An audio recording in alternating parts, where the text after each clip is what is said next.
말씀입니다. 시편 121편 오늘 우리 여러분과 함께 묵상합니다. 우리 한 절씩 교독합니다. 제가 한 절 읽고 여러분 한 절 읽고 교대로 읽겠습니다. 약간 볼륨 조금만 올려주세요. 내가 산을 향하여 눈을 들리라. 나의 도움이 어디서 올까? 여호와께서 너를 실족하지 아니하게 하시며 너를 지키시는 이가 졸지 아니하시리로다.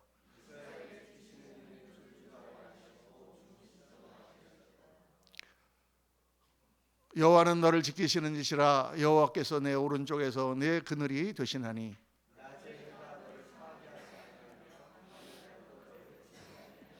여호와께서 너를 지켜 모든 환난을 면하게 하시며 또 내 영혼을 지키시리로다. 아멘, 아멘, 아멘, 아멘. 오늘 말씀 제목은 나의 도움이 어디서 올까? 이 번역을 새로 하면서 옛날에는 나의 도움이 어디서 올꼬 이랬는데 올까로 바꿔놨어요. 나의 도움이 어디서 올꼬. 저는 나의 도움이 어디서 올꼬 그래야 더 가슴이 확 와닿는데 나의 도움이 어디서 올까. 우리 성도님들 가운데 요즘에 이렇게 어려움을 당하시는 분들이 몇 분 계십니다. 그 성도들을 보면서 이 시편의 말씀을 제가 묵상하면서 오늘 여러분과 함께 말씀을 묵상하려고 합니다. 내가 산을 향하여 눈을 들리라. 나의 도움이 어디서 올꼬. 이 구절에 대해서 많은 해석이 있습니다. 왜 이 시편 기자가 산을 향해서 눈을 들었을까? 산에는 뭐가 있는가? 산에는 산당이 있어서 그러는가? 그런 여러 가지 해석들이 많이 있는데 시편을 우리가 묵상할 때는 그 말을 그냥 그렇게 줄줄이 읽으면 은혜가 안 됩니다. 이 시편은 시잖아요, 시. 그러니까 그 시편 기자의 그 마음, 이 시를 쓴 사람의 그 심정, 그 상황, 그것을 우리가 생각하면서 이 시편을 묵상을 해야 됩니다. 그래야만 그 시편이 가슴에 확 와닿는단 말이에요. 내가 산을 향하여 눈을 들리라. 나의 도움이 어디서 올꼬. 왜 산을 향하여 눈을 든다고 표현했을까요? 이 시편 기자는 지금 너무나 막막해서 도저히 어떻게 할 바를 알지 못하는 상황 가운데서 그냥 산을 바라볼 수밖에 없는 그런 상황에 지금 이 시를 만든 것이다. 이렇게 생각이 되잖아요. 그렇죠? 우리가 살다 보면은 어떤 일을 열심히 하다가 정말 잘 될 줄 알고 했는데 그 일이 확 실패해 버렸다. 그러면 정말 막막해집니다. 막막해지는 거죠.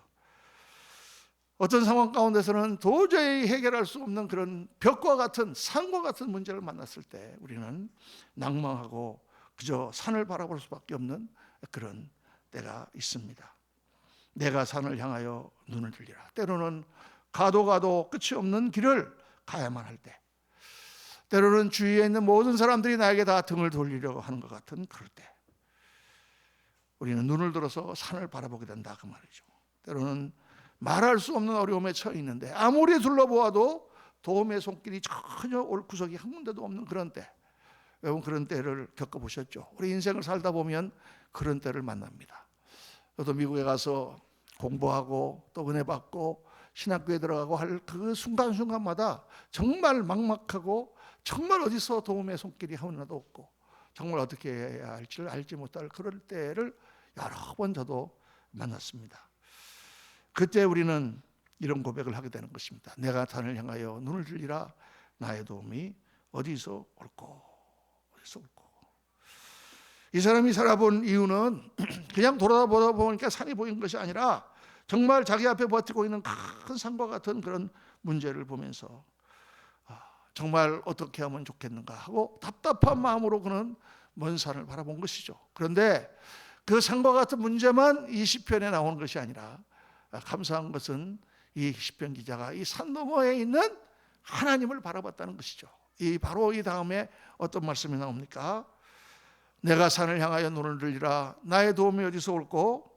나의 도움은 천지를 지으신 여호와에게서로다. 여기에 해답이 있는 것입니다. 산을 바라볼 때 그는 절망할 수밖에 없었지만은 그러나 그 산 너머에 계신 하나님을 바라볼 때 그에게는 새로운 희망이 솟아오르는 거죠. 지난 날을 돌이켜 볼 때 예수 믿고 지금까지 살았던 40년 동안의 삶 속에서 정말 그 수많은 어려움과 문제와 막막했던 상황 가운데서 정말 어떻게 할 수 없이 하나님 앞에 엎드려 꿇어 엎드렸을 때 그 너머에 계신 하나님, 그 하나님이 도우시고 그 하나님이 붙들어 주셔서 지금까지 오늘 이 자리에 설 수 있었다. 그렇게 고백하지 않을 수가 없는 것입니다. 그런데 여러분, 하나님은 언제 우리 가운데 역사하시는가? 사실은 이 막막한 순간에 하나님이 역사하시는 거예요. 그전에 많이 기도하고 하나님 앞에 뭐 이렇게 한다고 하지만 정말 이 모양 저 모양으로 우리가 다 뛰면서 이 방법 저 방법 다 써보고 이 사람 저 사람 다 찾아다녀보고 정말 모든 걸 다 해봤지만 그러나 아무 대책이 없어. 결국은 하나님 앞에 꿇어 엎드려 앉아서 절망 가운데 하나님 앞에 부르짖을 그때가 하나님의 역사를 시작하시는 때다. 내가 포기한 그 자리가 하나님의 일을 시작하시는, 새롭게 시작하시는 바로 그런 자리다. 나는 실패하고 나는 절망하지만 나는 막막한 눈으로 산을 바라볼 수밖에 없는 그때가, 우리가 죽었을 그때가 하나님이 역사를 시작한 때인 것을 여러분 아십니까? 그때가 하나님 시작하시는 자리예요. 제가 경험해본 하나님은 그렇습니다. 이 시편 기자와 꼭 같습니다. 정말 내가 내 머리와 내 방법과 내 생각과 내가 가진 어떤 능력을 가지고 이 모양 저 모양으로 다 해봤지만 결국은 이것도 안 되고 저것도 안 되고, 그래서 하나님 앞에 엎드려 절망할 수밖에 없는 그때 하나님이 역사하신단 말이에요. 그래서 찬양의 노래를 부르는 것입니다. 하나님 찬양합니다. 여러분, 우리가 하나님을 믿는다고 할 때 이 믿음이라는 것은요, 참 정말 그 믿음 정의 자체가 뭐예요? 믿음 정의 자체가 보이지 않고 알 수 없기 때문에 믿는 거예요. 하나님 믿으라 그러면 어떻게 믿습니까? 이거 어떻게 믿습니까? 내 생각에 도대체 하나님이 없는 것 같은데 어떻게 믿습니까? 그렇죠. 생각에 하나님이 없는 것 같은데 어떻게 믿겠어요? 그런데 믿음이라는 것 자체의 정의는 안 보이니까 믿는 거예요. 안 보이니까 믿는 것입니다. 여러분, 제가 여기 포인터를 갖고 계신 것을 믿으십니까? 대답을 하시되 역시 2부에서 머리가 좋아. 1부 예배 때는 물어보니까 나 아멘 그러더라고. 그래서 내가 아니, 이거를 묻는 사람도 바보 같은 질문이지만 아멘 하는 사람도 정말 바보입니다. 그래서 아니, 보이는데 뭘 믿어? 이 포인트를 갖고 있는 걸 믿으십니까? 그러면은 그건 무슨 말이 되는 질문입니까? 그런데 이걸 내가 뒤에다 감추고, 내가 이 뒤에 포인트를 감추고 있는 걸 믿으십니까? 이렇게 물어보면 그때 아멘이냐 노멘이냐가 나오는 거예요. 믿는다 안 믿는다가 그때 나오는 거예요. 이거 다 알고 있으면은 이게 묻는 자체가 틀린 거예요. 믿음이라는 것 자체의 말 자체가 안 되는 거죠. 그러니까 믿음이라는 것은 뭐냐? 안 보이는 것을 믿는 거단 말이에요. 내 생각에 미치지 않는 부분을 믿는단 말이에요.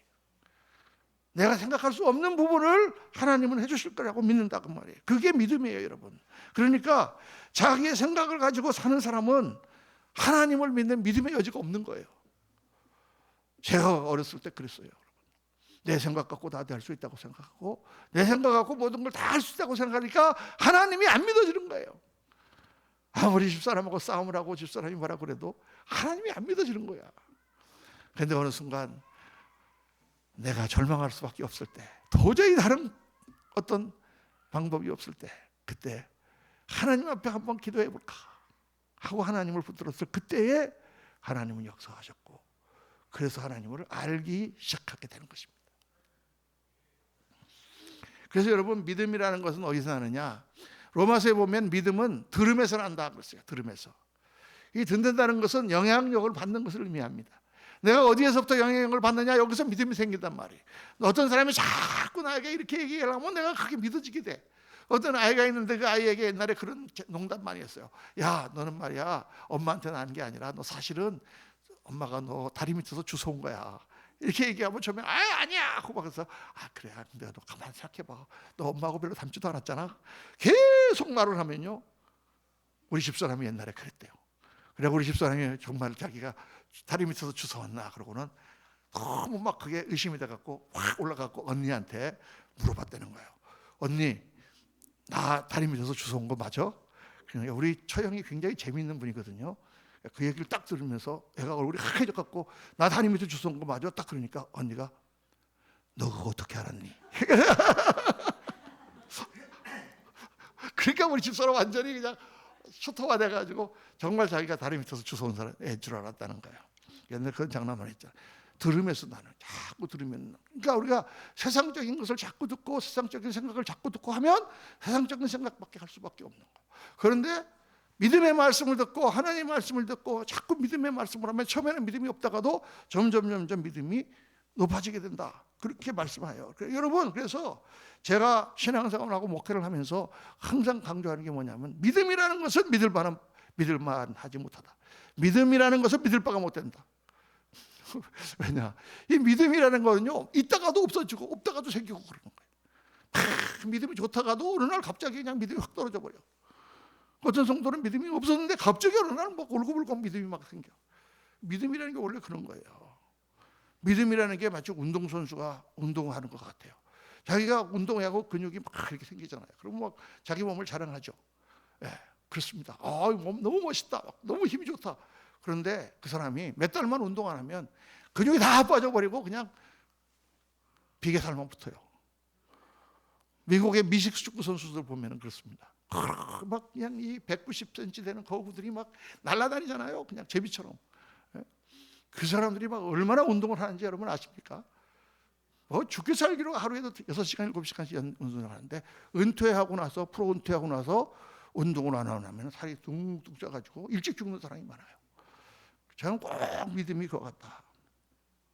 그래서 몸을 유지하려면 계속 운동을 해야 되는 것처럼 신앙도 마찬가지인 거예요, 여러분. 매주 예배를 드리고 새벽 예배 드리고 수요 예배 드리고 매번 이렇게 드리는 게 아무것도 아닌 것 같아도 예배를 계속 들으며 말씀을 들으며 내가 약해졌던 믿음이 조금 다시 살아나고 내가 약해졌던 건강이 다시 회복되는 것처럼 그렇게 하나님의 말씀이 자꾸 들어온다 그 말이에요.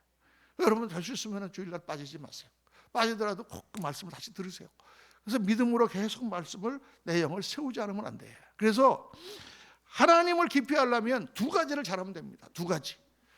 첫째는 뭐냐? 하나님의 말씀을 깊이 묵상을 해야 돼요. 그게 첫 번째고, 두 번째는 영으로 하나님과 교통을 해야 돼요. 그 두 가지를 잘해야 됩니다. 그거를 잘하면 믿음이 계속 살아있어요. 하나님의 말씀을 묵상한다는 건 뭐예요? 하나님께서 우리에게 계시하셨는데, 구약에서는 선지자를 통하여, 신약에서는 사도와 선지자들을 통하여 계시하셨죠. 그 모든 계시를 이 성경 말씀 가운데 하나님이 다 모아놓으셨습니다. 그래서 지금은 더 이상의 계시가 없어요. 우리가 이렇게 꿈을 꾸거나 하나님이 무슨 기도 가운데 생각을 주시는 것은 하나님의 말씀을 잘 적용하고 말씀을 잘 인도하심을 받기 위한 지혜를 주시는 것이지 새로운 계시를 주시는 게 아니에요. 여러분이 새로운 계시를 받으면 큰일 납니다. 성경하고 다른 새로운 계시를 받으면 그게 바로 이단이에요.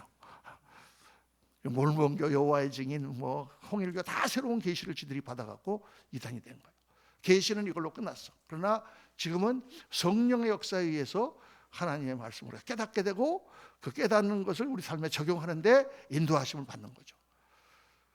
그래서 말씀을 깊이 묵상해야 돼요. 하나님께서 우리에게 주신 이 말씀이 우리를 살리는 거예요, 여러분. 말씀을 그냥 묵상하는 게 아니라 깊이 묵상해야 돼요. 하나님을 깊이 깨닫고, 그리고 말씀 가운데 우리가 힘을 얻는 거예요. 여러분 가운데 혹시 옛날에는 내가 믿음이 좋았는데 지금은 내가 믿음이 약해졌다, 그런 분들은 말씀을 다시, 성경을 다시 공부하시면서 말씀을 다시 깊이 묵상해 보십시오. 그럼 믿음이 회복돼요. 내가 지금 하나님을 믿던 믿음이 말씀 가운데 이런 수준이었어. 다리에 물 찬 정도의 수준으로 내가 교회를 다녔어. 그러다가 무슨 일로 시험에 들고 그래가지고 내가 믿음에 떨어졌어.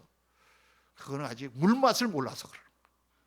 말씀을 더 깊이 묵상해서 그 말씀이 허리까지 차고 그 말씀이 가슴까지 차서 수용하는 그런 물을 만나면 하나님은 이런 분이셨구나.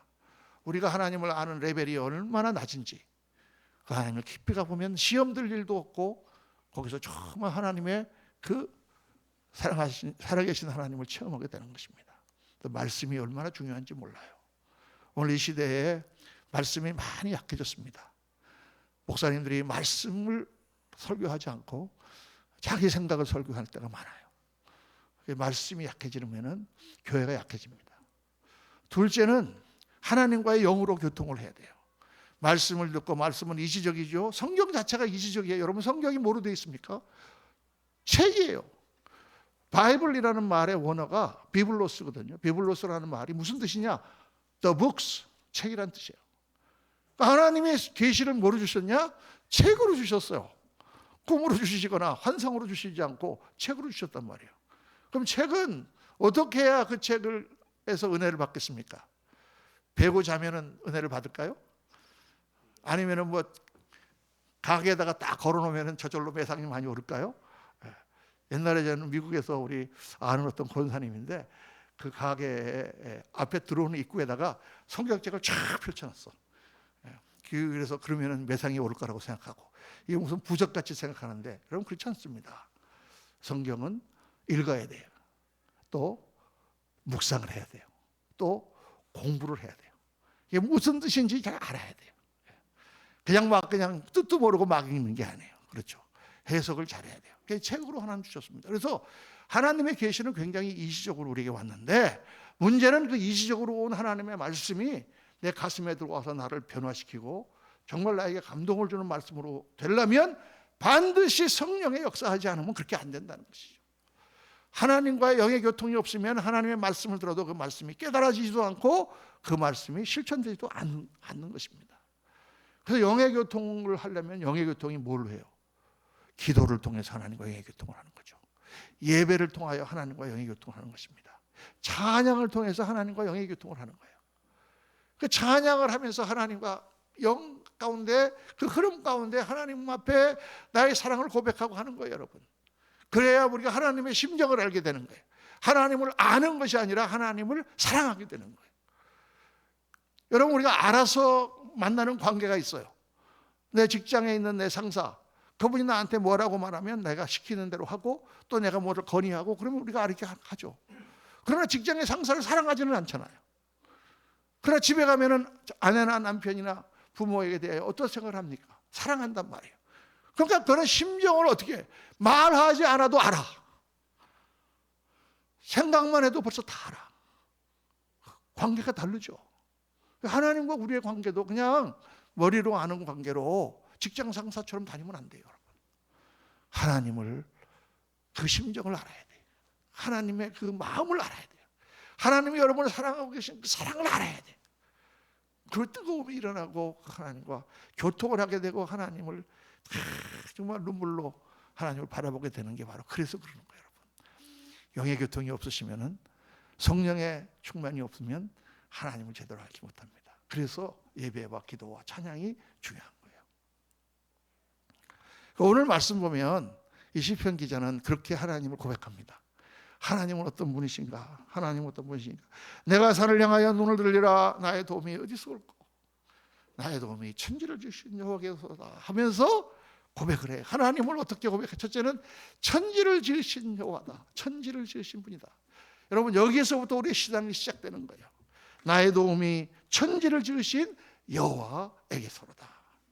이 말씀 가운데는 여러분, 하나님이 모든 것을 만드시고 모든 것을 주관하시는 분이라는 그러한 믿음이 여기에 들어있습니다. 그 고백입니다. 해를 지으시고 달을 지으시고 별을 지으시고 모든 우주를 지으시고 모든 것을 섭리하시고 모든 것을 통치하시는 하나님, 별의 위치를 정하시고 그 가는 길을 알고 계신 하나님, 우주에 들어와서 개입하시고 오늘 우리를 자녀 삼으신 하나님, 그분은 모든 것을 소유하신 분이에요. 모든 것을 소유하신, 모든 만물의 주인이세요, 여러분. 그러니까 우리가 하나님 앞에 나와서 막막한 가운데 하나님 앞에 기도하려면 먼저 그 하나님을 인정을 해드려야 돼요. 하나님을 하나님으로 인정을 해야 돼요. 그게 뭐냐? 모든 것이 다 하나님으로부터 왔으며 나의 존재 자체가 하나님으로부터 온 것입니다 라고 인정을 해야 돼요. 사람들이 그걸 잘 못하거든요. 하나님을 아직 잘 모르기 때문에 하나님이 어떤 분인지를 잘 몰라요. 그러니까 무슨 일이 있으면 따집니다. 하나님 앞에서. 왜 이런 일이 생겼습니까? 내가 하나님 앞에 뭐 잘못한 거 있습니까? 내가 뭐 예배를 죽게 나갔습니까? 내가 뭐 한 나름대로 한다고 했는데 왜 하나님 나한테 이런 어려움을 주셨습니까? 하고 막 하나님께 따지죠. 그 마음을, 하나님을 묵상하면서 그 마음을 꺾어야 돼. 그 하나님이 엎드려야 돼. 그게 바로 욥기요. 욥기가 바로 그거야. 하나님이 갑자기 자기에게 막 모든 게 다 날아가게 하시고 자식이 다 죽고 재산이 다 날아가고 자기는 온몸에 병이 들어서 기왓장으로 자기 몸을 긁으면서 제 위에 앉아가지고 정말 괴로워할 때 친구들이 와갖고 말합니다. 야, 너 그래도 너 뭔가 네가 잘못한 게 있으니까 하나님 벌을 주신 거야. 하나님이 너 그냥 이유 없이 까닭 없이 너한테 벌을 주실 리가 있냐? 네가 이런 일을 당할 리가 있냐?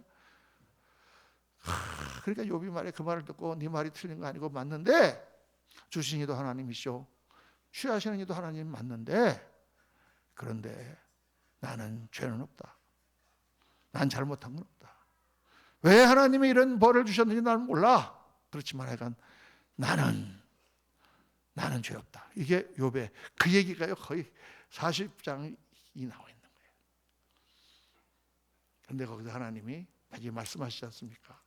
욥아, 너는 대장부처럼 허리를 묶고 내가 너에게 묻는 말을 대답해봐라. 내가 이 온 우주의 기초를 놓았을 때 너는 어디 있었느냐? 거기에서 욥이 새롭게 깨집니다. 여러분, 이 온 우주의 기초를 놓았을 때 여러분은 어디 있었습니까? 여러분 어디 계셨어요? 이 온 우주의 기초를 놓을 때 우리는 어디 있었습니까? 우리는 아무것도 아니에요, 여러분. 사람들은요, 하나님을 자기 나름대로 생각해요. 어떤 사람은 하나님이 무슨 경찰처럼 생각합니다. 맨날 자기를 쫓아와가지고 감시하고 자기가 뭐 하면은 딱지를 띄는 그런 경찰. 아니, 어떤 사람들은 하나님을 폭군으로 생각합니다. 하나님은 지 마음대로 모든 걸 다 하시는 분, 독재자. 어떤 사람은 하나님 사기꾼. 이렇게 해준다 약속해놓고 약속도 안 지키는 그런 사기꾼. 어떤 사람은 뭐 천덕꾸러기처럼 자기를 귀찮게 하고 내가 뭘 하려고 하면 항상 하지 말라고 그러고 한 잔소리꾼. 어떤 사람은 하나님을 거지로 생각하고 나한테 돈이나 달라고 그러고 헌금이나 내라 그러는 그런 존재로 하나님을 생각하는 사람들이 많다, 그 말이에요. 여러분, 안 그런 것 같아도 우리는 그렇게 말은 안 하지만 속으로 은근히 그렇게 생각해. 근데 여러분, 하나님은 그런 분이 아니에요. 하나님은 천지를 지으신 분입니다. 천지를 지으신 분이에요. 그분에게는 부족한 것이 없으신 분이에요. 그분이 우리가 필요합니까? 우리가 필요하지 않아요, 여러분. 하나님은 왕 중의 왕, 이 우주의 왕이시고 우주의 주인이세요. 역사의 주관자시며 만물을 그 손에 놓고 지배하시는 분입니다. 그분은 감히 우리가 그 앞에서 얼굴을 들고 바라볼 수도 없는 고귀한 분이에요. 나라는 존재는 하나님께 필요한 존재가 아니에요. 그런데 그 하나님이, 우주의 왕이신 하나님이 이 우주 가운데, 이 75개 행기 가운데 나를 찾으셔서 나를 자녀 삼으시고 나를 도우시고 나를 이끄시는, 나에게 관심을 가지시는 그 하나님이다. 왜요? 무엇이 부족해서 하나님이 그러시는 게 아니라 단지 그가 나를 사랑하시기 때문이다. 이게 성경은 말씀하고 있어요. 이유는 몰라, 여러분. 왜 나를 택하였는지 우리는 이유를 몰라. 그런데 그 많은 사랑 가운데서 나를 하나님은 사랑하시고 나를 자녀 삼으셨어요, 여러분. 고아원에서 아기를 데려다가 입양을 합니다. 왜 입양을 합니까? 귀찮은데, 그 아이 키우기 힘든데, 개 한 마리 키우는 것도 하나 힘든데, 아이 하나 키우려면 얼마나 힘듭니까? 근데 왜 아이를 갖다가 입양합니까? 옆에 사람들이 뭐라 그랬죠. 우리 딸내미가 미국에서 지금 둘째 아이를 입양하겠다고 지금 수속을 하고 있습니다. 우리가 처음에 막 반대했지. 아이 키우는 게 얼마나 힘든데. 그런데 입양하겠다. 기도 가운데 하나님이 하시겠다. 왜 입양합니까, 여러분? 그 아이를 불러다가 나는 그의 부모가 되고 그는 우리 자식이 되게 하기 위하여 그 아이를 데려오는 거예요. 왜 그 아이를 택했는지, 왜 그 아이가 내 자식이 됐는지 이유를 몰라. 그러나 그렇게 하나님은 우리를 택하셨어요. 고아와 같은 우리를 택하셨어요. 그래서 하나님의 자녀로 삼았어요, 여러분. 그 하나님을 우리가 인정을 해야 됩니다. 나는 아무것도 아니구나. 하나님이 모든 것을 통치하고 계시구나. 때로는 우리가 이해할 수 없는 일들이 있습니다. 때로는 우리가 생각할 수 없는 일들이 일어납니다. 때로는 우리가 문제 가운데 쌓여 있을 수 있습니다. 그러나 그 가운데 나는 알 수 없지만 하나님은 나를 아셨고 나를 오늘 이 자리에 부르셨고 나를 하나님 자녀로 삼으셨어요. 그 하나님을 묵상해야 됩니다. 거기서부터 하나님과의 관계가 시작되고 기도 응답이 시작되는 거죠. 레위기 11장 45절 보면 나는 너희 하나님이 되려고 너희를 애굽 땅에서 인도하여 낸 여호와라. 여러분, 이스라엘 백성이 무슨 백성입니까? 노예 백성이에요, 여러분. 노예 백성. 노예 백성을 하나님께서 애굽 땅에서 홍해를 가르시고 애굽 군대를 다 죽이시면서 그들을 이끌어내셨어. 왜? 하나님이 그 노예 백성을 통해서 무슨 덕을 보시려고? 하나님이 그 노예 백성을 통해서 무슨 영광을 받으시려고? 무슨 영광을 받으시겠어요? 하나님 말씀하세요. 나는 너희 하나님이 되려고 너희를 불러냈다. 그거 하나예요, 여러분. 여러분을 왜 하나님 자녀 삼으셨습니까? 여러분의 하나님이 되시기 위해서 하나님이 여러분들을 부르셨어요. 내 하나님이 되고 싶으시단 말이야. 하나님이 왜 나 같은 거에 하나님이 되고 싶으실까? 나는 몰라. 그런데 하나님은 그렇게 나를 택하시고 나를 부르셨어요. 여러분, 그 하나님을 일주일 내내 깊이 한번 묵상해 보시기 바랍니다.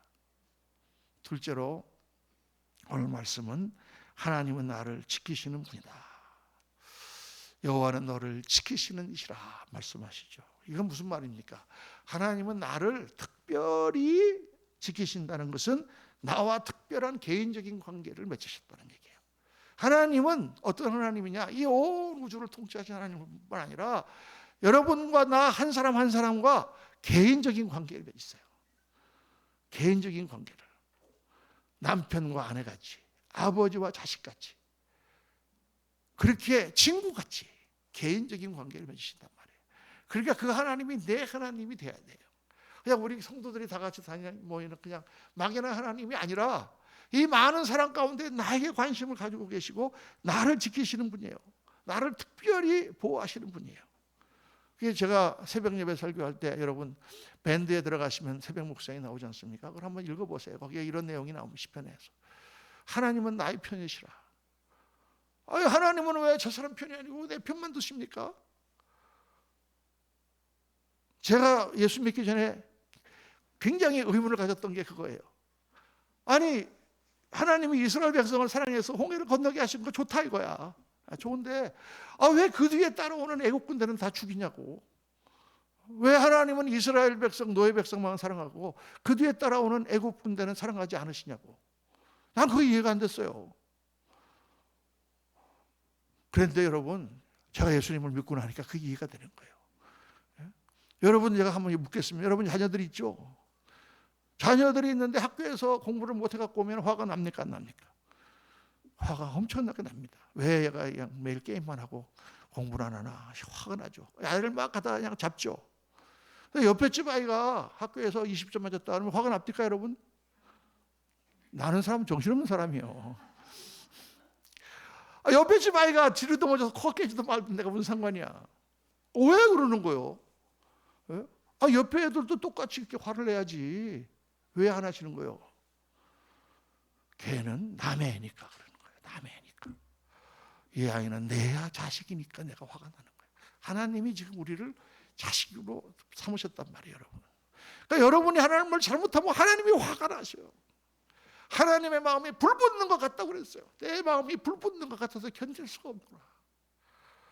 그걸 하나님이 여러 가지로 표현하셨어요. 마누라가 도망가서 다른 남자랑 바람나서 도망가는 것 같다 이렇게도 표현하셨어요. 교회를 향하여 이 가늠한 여인이요. 그렇게 집을 나간 탕자와 같이도 표현하셨어요. 여러 가지로 하나님이 이 얘기를 지금 반복해서 하는데 우리들은 못 알아들어 무슨 말인지. 그러고 앉아서 헛소리만 하고 있어. 하나님 왜 나만 사랑하시고 저 사람은 사랑 안 하세요? 이딴 소리만 하고 있어. 자식이니까 사랑하지. 그렇게 여러분을 자식 삼았단 말이에요. 그러니까 성경에 뭐라고 하십니까? 여인이 어찌 그 젖먹는 자식을 잊겠으며 자기 태생하는 아들을 긍휼히 여기지 않겠느냐. 그들은 혹시 잊을지라도 나는 너를 잊지 아니할 것이라. 어떻게 엄마가 애를 지금 낳아서 젖을 먹이는데 그 애를 잊어버릴 수가 있겠습니까? 잊어버릴 수 없죠. 그런데 혹 사람은 잊어버릴지 몰라도 나는 너를 잊지 않겠다. 이게 하나님 말씀이에요, 여러분. 그러니까 여러분을 향한 그 하나님의 시선, 여러분을 향한 하나님의 관심, 여러분을 향한 하나님의 뜨거운 사랑을 여러분 꼭 믿으시고 체험하시길 주의 이름으로 축원합니다. 하나님은 그렇게 우리 한 사람 한 사람을 보시고 우리 머리카락까지 다 셈받으시고 우리가 생각하는 거, 우리가 말하는 거, 우리 행동하는 거에 관심을 가지고 계시다고 성경은 말씀하고 계세요. 왜 하나님이 나에게 이런 일을 주셨는가? 그 이유를 깨닫는 것도 중요하지만은 더 중요한 거는 내가 어떻게 그것을 치료하는 것가 더 중요해요. 여러분 내가 병에 걸렸습니다. 왜 이 병에 걸렸을까? 이유가 많이 있을 거예요, 여러분. 내가 무슨 과로를 했다거나 내가 음식을 잘못 먹었다거나 내가 운동을 안 했다거나 내가 뭐 어떻게 했다거나 내가 유전자가 그렇게 받았거나 많은 이유가 있을 수 있겠지만은 중요한 것은 치료받는 것이 중요하죠. 원인을 분석하는 것도 물론 도움이 되겠지만 치료받는 것은 어디서 시작할까요? 당신을 향하신 하나님의 사랑을 깨닫는 거예요. 당신은 얼마나 당신 때문에 하나님이 속 썩고 있는지를 깨닫는 거예요. 그걸 깨달으면 이유가 중요하지 않아. 그리고 돌아가면 되는 거예요. 이 돌아온 탕자의 비유가 그게 제목이 잘못됐다, 저는 이렇게 생각하거든요. 돌아온 탕자의 비유가 아니라 아버지의 비유예요. 아버지의 사랑의 비유. 그런데 이 아들이 아버지의 마음을 막 이렇게 하고 재산을 달라 그래갖고 자기 유산을 받아고 가잖아요. 가서 막 가서 이렇게 허랑방탕해서 그 재산을 다 날리잖아요. 다 날리고 이제 돼지 우리 옆에서 돼지들이 먹는 그걸로도 배를 못 채우고 굶어 있다가 갑자기 생각하잖아요. 야, 우리 아버지 집에 가면 먹을 게 많은데 가서 내가 종으로라도 써달라고 하자. 아들이라고 얘기하는 내가 창피해서 못하겠고. 그리고 여기서 굶어 죽느니 차라리 아버지께 돌아가자 하고 일어난단 말이에요. 그래서 가잖아요.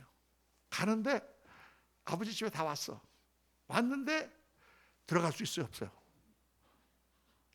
야, 사람이 낯짝이, 벼룩이도 낯짝이 있지. 어떻게 그렇게 아버지 마음을 그렇게 해놓고 어떻게 또 들어가서 아버지 제가 왔어요라고 하겠습니까? 그런데 성경을 보니까 어떻게 돼 있어요, 여러분? 아들이 먼 발치에 서 있는데 거짓골이 된 아들을 아버지가 딱 보고 알아봤다고 말이에요. 그 아버지가 뛰어나와서 그 아들을 붙드는 거예요. 그 아버지가 거기서 어떻게 그 아들을 봤을까? 저는 그걸 묵상하면서 그 아버지는 매일 저녁 거기 서 있었다고 말이에요. 아들이 오늘 저녁에 또 돌아올까? 아들이 오늘은 돌아올까? 그러다가 저 먼 발치에서 어떤 사람이 나타났는데 딱 보니까 우리 아들이야. 그러니까 아버지가 뛰어나가서 그 아들을 끌어안고 잘했다, 잘못했다 얘기도 안 하고 좋은 옷을 입히고 가락지를 끼우고 죽었던 아들이 돌아왔다고 잔치를 베푸지 않습니까? 그게 불신의 눈으로 보면요, 아들 이놈도 뻔뻔하다. 그거 뭐 오면은 그 대가를 치러야지. 잘못을 그래도 고백이라도 해야지. 회개를 해야지. 여러분, 그 모든 것을 다 그런 것을 돕는 게 바로 아버지의 사랑이에요. 여러분, 그 하나님을 새롭게 만나시기를 주의 이름으로 축원합니다. 우리가 이 일도 당하고 저 일도 당하고 우리는 이해할 수 없는 길을 만나요. 때로는 왜 하나님이 이렇게 인도하시는가 우리가 알 수 없을 수도 있어요. 그런데 성경은 딱 한마디로 말합니다. 하나님을 사랑하는 자고 그 뜻대로 부르심을 입은 자들에게는 모든 것이 합력하여 선을 이루느니라. 하나님에 대한 사랑을 회복하세요. 그러면 다 합력해서 선을 이루어요.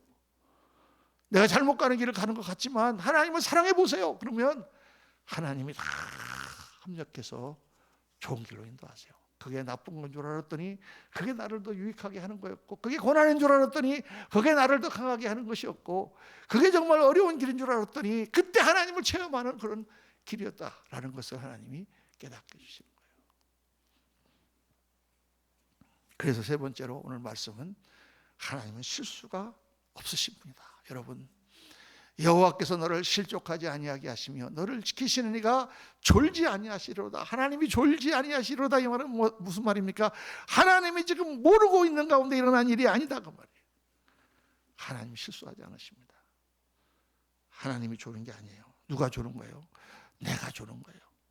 내가 지금 졸고 있는 거예요. 때로는 기도해도 응답이 안 오는 것 같은 때가 있습니다. 왜 응답을 하나님 안 해주시나? 하나님이 주무시나? 성경은 아니라는 거예요. 하나님의 생각이 있는 것입니다. 하나님의 때가 있는 것입니다. 여러분, 우리가 알 수가 없는 거예요. 요셉의 이야기를 한번 생각해 보세요. 요셉의 이야기를. 요셉이 집에서 아버지 밑에서 호야호야 정말 잘 자라지 않습니까? 귀염을 받고 귀염을 독차지하고 자라는데 어느 날 꿈을 꾸는 거예요. 꿈을 꾸니까 자기 형들이 다 있는데, 볕단이 있는데 자기가 다 이렇게 볕단이 있으니까 다 그 볕단들이 자기한테 절을 하는 거예요. 야, 그걸 갖다가 또 가서 또 철랑거리면서 다 얘기를 하는 거야. 형들이 들으니까 얼마나 기분이 나쁘겠어요. 그래서 또 기도하는 거야. 해가 있고 달이 있고 별들이 11개가 있는데 자기의 별을 보고 다 절을 하더라. 그러니까 야 이놈아, 그럼 엄마 아빠도 너한테 잘한다는 얘기냐? 형들의 미움을 샀잖아요. 그 꿈을 반복해서 꾸고 그렇게 하다가 형들에게 미움을 사서 붙잡혀가지고 아라비아 상인에게 팔려서 노예로 갔잖아요. 그래서 이집트에 노예로 갔습니다. 아니, 하나님이 나한테 이렇게 꿈을 주시고 나를 이렇게 한다고 하셨는데, 아니 이게 노예가 뭐야 이게. 여러분, 저는 그 이야기를 읽을 때마다 너무나 신기한 거예요. 요셉이 13년을 기다렸습니다. 13년을 하나님을 바라보며. 그래서 어떻게 됐어요? 다 알다시피 애굽의 총리가 되었습니다. 그런데 요셉이 노예로 팔려서 애굽을 가지 않았으면 그가 총리가 될 수 있었을까요? 없어요, 여러분. 노예로 팔려서 애굽을 갔기 때문에 그가 나중에 총리가 될 수 있었던 거예요. 그래서 나중에 요셉 고백하지 않습니까? 다 이때를 위해서 미리 아시고 하나님이 나를 먼저 보내신 것이다. 우리는 알 수 없어요. 왜 하나님이 이 요셉을 지금 노예로 팔았는데 13년 동안 아무 응답을 안 하시고 계시는지 우리는 알 수가 없어요. 그렇지만 하나님은 계획을 갖고 계셨단 말이에요. 여러분 한 분 한 분을 향한 하나님도 계획을 갖고 계시는 줄로 믿습니다. 우리가 살아오던 삶이 언덕도 올라갔다가 골짜기도 내려갔다가 이 모양 저 모양으로 찍히기도 하고 상처도 입었지만 하나님은 그 가운데 계획을 갖고 계세요. 우리가 하나님의 사랑을 깨닫고 그 하나님의 인도하심을 굳게 믿고 그 하나님을 붙들고 나아가면 하나님을 사랑하는 자, 곧 그 뜻대로 부르심을 입은 자들에게는 모든 것이 합력하여 선을 이루시는 역사가 나타나게 되는 줄로 믿습니다. 사랑하는 성도님들, 하나님을 믿어야 됩니다. 현상에 눈이 팔려서 낭망하지 마시고 세상의 것에 현혹되어서 한눈 팔지 말고 잠깐 있다가는 이 세상 즐거움 때문에 게으르지 말고 하나님을 굳건하게 붙드셔야 돼요. 어려움을 만났을 때 그때야말로 하나님께 가까이 갈 때입니다. 어려움을 통해서 우리는 하나님을 새롭게 체험하고 어려움을 통해서 우리는 하나님이 기뻐하시는 길로 갈 수 있는 길을 찾게 되는 것입니다. 사랑하는 성도님들, 하나님이 계시면 여러분의 문제는 더 이상 문제가 아니에요. 하나님이 만지시면 우리가 가지고 있는 산과 같은 문제는 하룻밤에 들려서 바다에 던지려 하여도 그대로 되는 일인 줄로 믿습니다. 하나님이 하시면 못할 일이 있겠어요? 내가 보니까 힘들던 거지. 제가 무슨 책을 읽다 보니까 현실이 냉혹할 때는 위를 바라보라 라는 말씀이 있습니다. 여러분, 위를 바라보세요. 내가 산을 향하여 눈을 들리라. 나의 도움이 어디서 올꼬? 나의 도움이 천지를 지으신 여호와에게서로다. 이 고백이 오늘 여러분과 나의 고백이 되고 어떠한 어려움과 문제를 만나도 그 하나님을 바라보며 승리하시기를 예수님 이름으로 축원합니다. 이 시간에 우리 337장 우리 한번 하나님 앞에 간절히 찬양하시면서 내 모든 시험 무거운 짐을 주 예수 앞에 아뢰이며 우리 한번 주님 앞에 찬양하시고 기도하겠습니다.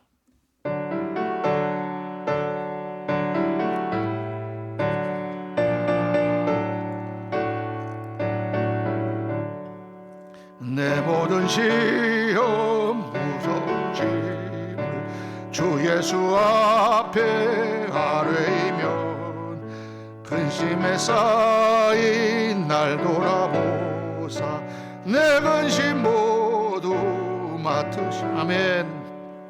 무거운 짐을 나 홀로 지고 견디다 못해 쓰러질 때 불쌍히 여겨 구원해 주리 은혜의 주님 오직 예수. 내 모든 괴로움 닥치는 환난 주 예수 앞에 아뢰이면 주께서 친히 날 구해 주사 넓으신 사랑 베푸시네. 무거운 짐을 나 홀로 지고 견디다 못해 쓰러질 때 불쌍히 여겨 구원해 주니 은혜의 주님 오직 예수. 내 짐이 점점 무거워질 때 주 예수 앞에 아뢰이면 주께서 친히 날 구해 주사 내 대신 짐을 져주 아멘 아멘. 무거운 짐을 나 홀로 지고 견디다 못해 못해 쓰러질 때 불쌍히 여겨 구원해 주니 은혜의 주님 오직 예수 마음의 시험 무서운 죄를 주 예수 앞에 아뢰면 예수는 나의 능력이 되사 세상을 이길 힘 아멘 무거운 짐을 아울러 지고 견디다 못해 쓰러질 때 불쌍히 여겨 구원해 주니 은혜의 주님 무거운 짐을 아울러 지고 견디다 못해 쓰러질 때 불쌍히 여겨 구원해 주니 은혜의 주님 오직 예수. 우리 이 시간 한번 합심해서 하나님께 기도하겠습니다. 여러분 무거운 짐을 아울러 지고 견디다 못해 쓰러질 때 불쌍히 여겨 구원해 주리 은혜의 주님 오직 예수. 주님 오늘도 우리의 모든 아픔과 어려움과 고통과 모든 문제들을 주님 오늘도 알고 계시고 보고 계신 줄로 믿습니다. 이 시간 저희들 산과 같은 그러한 문제를 만나 아버지 하나님 그 너머에 있는 우리 하나님을 바라봅니다. 내가 산을 향하여 눈을 돌리라 나의 도움이 어디서 올꼬 나의 도움이 천지를 지으신 여호와에게서로다.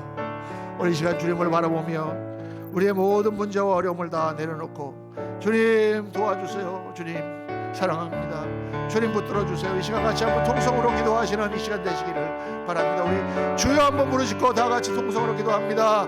주여 할렐루야. 아버지 하나님 사랑하는 성도님들 하나님 붙들어 주옵소서. 오늘 아버지 하나님 오늘도 주 앞에 나와 아버지 하나님 우리들의 모든 삶을 내려놓습니다. 아버지 겉으로 볼 때는 아버지 하나님 모든 것이 다 편안하고 아버지 하나님 다 좋은 것 같지만 우리의 마음속에 얼마나 어려움이 많습니까? 아버지 하나님 얼마나 힘든 일들이 많습니까? 아버지 하나님 어떤 때는 정말 저희가 감당하지 못하는 상황 같은 문제들이 우리 앞에 있지 않습니까? 우리가 아버지 하나님 어떻게 그 모든 것들을 이겨나가겠습니까?